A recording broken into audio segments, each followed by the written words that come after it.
రాష్ట్రవ్యాప్త మత్స్యకారుల సమస్యల్ని బాగా అవగాహన చేసుకుని పనిచేసే శాఖకు అతను నియమించి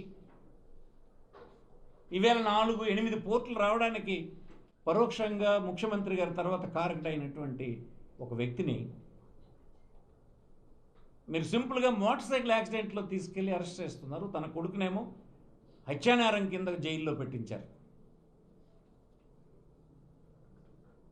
ఇదే టీడీపీ నాయకులు వారి పిల్లలు చేసినటువంటి కేసుల్లో మోటార్ సైకిల్ యాక్సిడెంట్లో మీరు ఎలాగనే చేస్తున్నారా?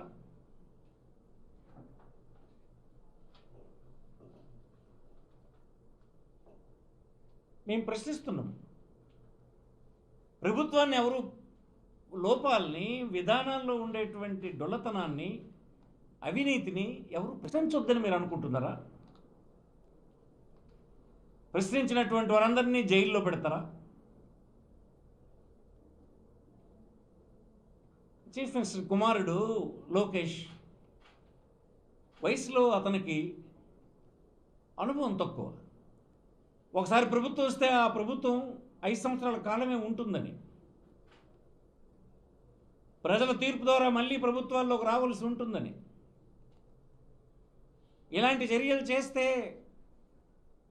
ప్రజలందరూ తిరుగుబాటు చేస్తారని ఆయనకి తెలియకపోవచ్చు, చంద్రబాబు గారికి తెలియదా?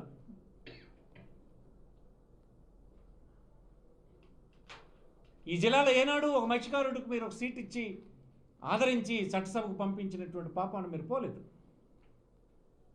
పైగా వారి డిమాండ్ల కోసం ఉద్యమం చేస్తే తన్ని టెంట్లు కాల్చి అంటపెట్టినటువంటి సందర్భం నమోదై ఉంది. ఈనాడు రాష్ట్ర వ్యాప్తంగా ఉన్నటువంటి మత్స్యకారుల్లో అతను ఎదిగి సమస్యలపైన పోరాటం చేయగలిసినటువంటి స్థితికి వస్తే మీరు చూడలేకపోతున్నారు.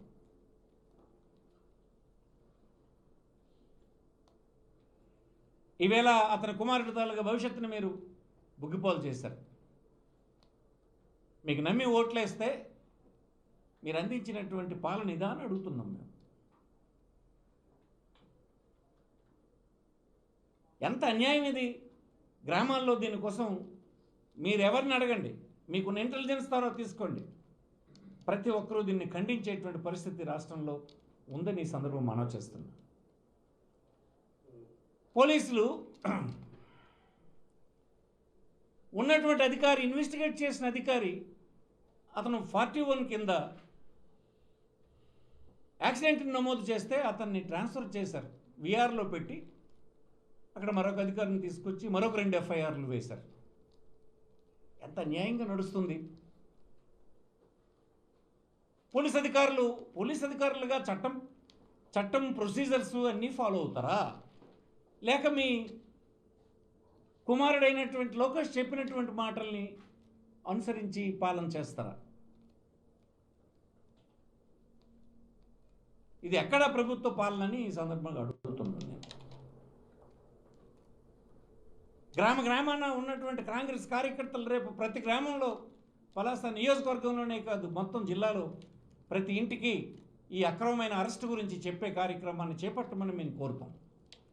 ఈవేళ కోట్లాది మంది కార్యకర్తలు కలిగినట్టు, లక్షలాది మంది కార్యకర్తలు, కోట్లాది మంది అభిమానులు కలిగినటువంటి వైఎస్ఆర్ పార్టీ ఇలాంటి విషయాలను ఏమీ వదిలేదు, విడిచిపెట్టదనే సందర్భం. మనం ప్రజాస్వామ్య మార్గంలో ఇలాంటి విషయాల మీద ఎదుర్కోవడానికి మేము సిద్ధంగానే ఉన్నామని మేము మనవి చేస్తున్నాం.